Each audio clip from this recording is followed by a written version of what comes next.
Okay, let's dive into this. Welcome to today's explainer. We are running an integrative mixed block simulation right now, and we're zeroing in strictly on the high-yield infection control and transmission kinetics you absolutely need to hit that 270 plus score. We're talking discrete management steps, environmental mandates, and those nasty clinical traps that will literally destroy your score if you aren't ready for them. So, let's get right to work.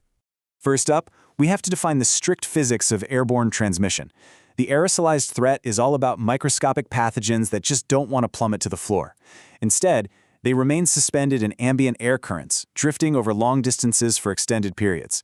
When we're talking about high-yield hitters like Mycobacterium tuberculosis, the measles virus, COVID-19, and smallpox, we are dealing with a massive nosocomial risk. So, what's the absolute environmental mandate here? It is immediate negative pressure isolation. You absolutely must maintain directional airflow into that room to prevent a catastrophic hallway contamination scenario. And, of course, every single clinician crossing that threshold has got to be wearing an N95 respirator. No exceptions, period. Now let's contrast that microscopic aerosolized threat with macroscopic heavy particles.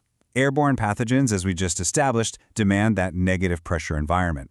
But droplet precautions, that's a whole different ballgame. Here, we're dealing with heavy, water-laden macroscopic particles expelled when a patient coughs or sneezes. Because they actually have some mass, gravity takes over pretty quickly. Pathogens like Neisseria meningitis, Haemophilus influenzae, and adenovirus fall right into this bucket. So the absolute mandate completely shifts. You do not need specialized room pressurization here.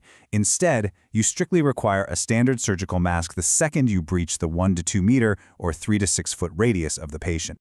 Notice the clinical variance here. This is exactly how they test your ability to isolate a singular variable in identically presenting clinical scenarios.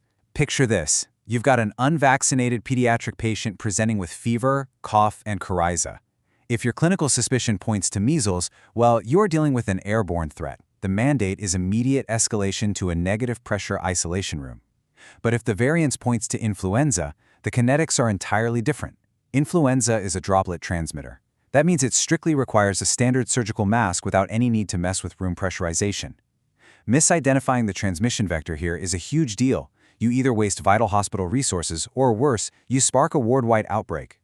Let's put this to the test with a third-order integrated assessment. A 19-year-old college student comes in from a dorm with a severe headache, neutral rigidity, and a rapidly spreading petechial rash. You do a lumbar puncture and the CSF reveals gram-negative Diplococcus. You know exactly what pathogen this is, right? This is the classic presentation of meningococcal meningitis caused by Neisseria meningitidis. But the immediate question isn't just about handing out antibiotics. It's about what mandatory isolation protocols you have to order right this second for your nursing staff to safely manage the patient. Here are your 5 high-noise answer choices. You really need to lock in the exact selection of environmental and personal protective equipment mandates. So do you escalate to airborne with a negative pressure room and N95, like in choice A? Or is it strictly contact precautions, requiring gowns and gloves, as in B? Do you implement strict droplet precautions with a standard mask within 1 to 2 meters, like C? What about the dual mandate of airborne and contact in choice D? Or maybe it's just standard precautions only, choice E? Take a close look at the pathogen kinetics. So, the crucial point here is understanding the physical weight of the pathogen. The correct answer is strictly C. Neisseria meningitis is expelled in heavy macroscopic droplets. It absolutely does not aerosolize over long distances. That makes negative pressure rooms and N95 respirators, so choices A and D, incorrect and a massive waste of resources. It's also not primarily an enteric or environmental fomite threat, which completely dismisses the contact precautions in choice B. And choice E, well, that's just a fast track to infecting your entire staff. The absolute mandate for meningococcal meningitis is droplet precautions, a standard surgical mask when you're within 1 to 2 meters. Shifting gears, we have to talk about the fomite vector. This is all about enteric or environmental transmission. When we're dealing with multi-drug-resistant organisms like MRSA, VRE, or ESBL, or enteric threats like Clostridium difficile and E. coli 0157H7, the rules completely change again. These pathogens survive on surfaces, hanging around waiting to be transmitted via direct physical contact. The discrete management steps for contact precautions mandate strictly donning gloves and gowns the absolute second you enter the room. On top of that, you must use dedicated single-use medical equipment, think disposable stethoscopes, to make sure you're not cross-contaminating between patient rooms. All right, memorize this number. A CD4 positive T lymphocyte count of less than 200 cells per cubic millimeter. In the context of HIV, crossing this absolute threshold officially defines severe immunosuppression and the onset of AIDS.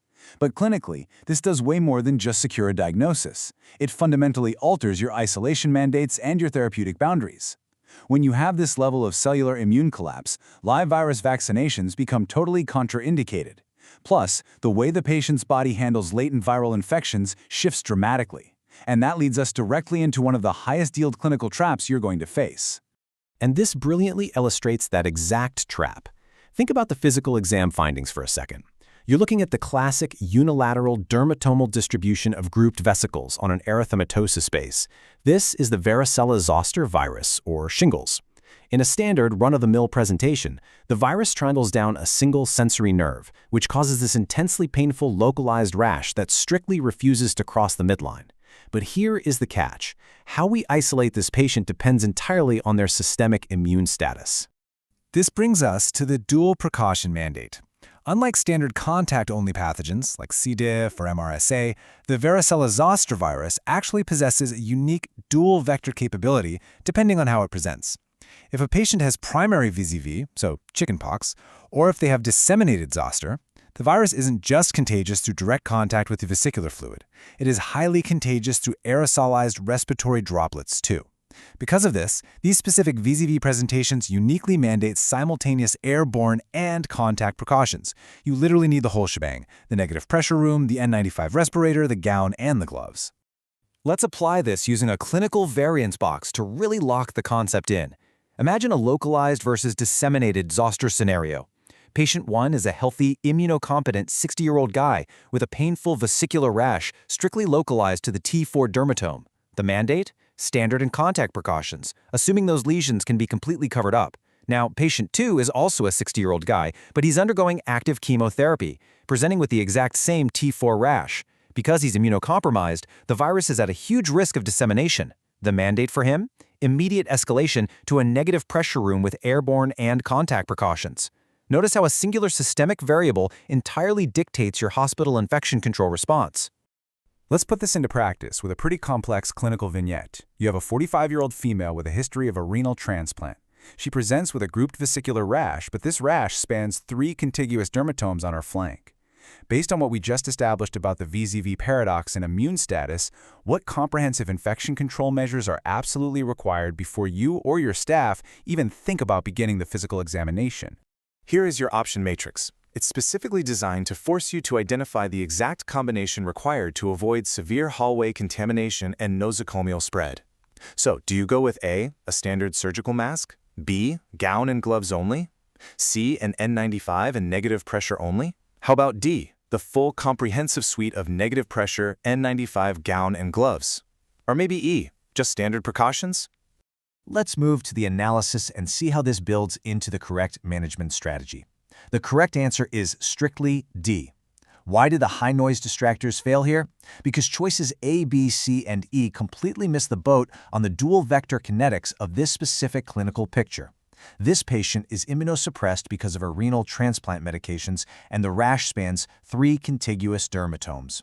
By definition, my friends, this is disseminated VZV, and disseminated VZV aerosolizes and spreads via direct contact.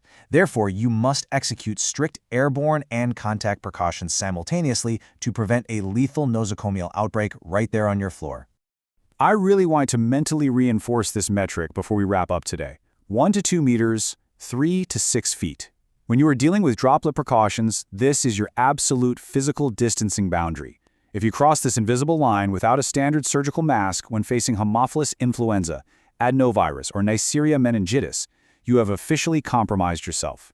Those heavy macroscopic droplets fall exactly within this radius. Seriously, commit this measurement to memory. We'll end on this final provocative thought. In the chaotic, hyperdynamic first minutes of a crashing, undifferentiated patient rolling through your ER doors, presenting with a purpuric rash, respiratory failure, and an entirely unknown history, which isolation threshold must you cross first to protect your hospital? You don't have the luxury of waiting around for the CSF culture or the PCR panel to come back. Mastering these rigid transmission kinetics and isolation mandates matters immensely because you have to secure the environment before the definitive diagnosis is ever made. Master the physics of the pathogen, and you master the clinical simulation. That's all for this explainer. Keep studying, stay focused, and we'll catch you next time.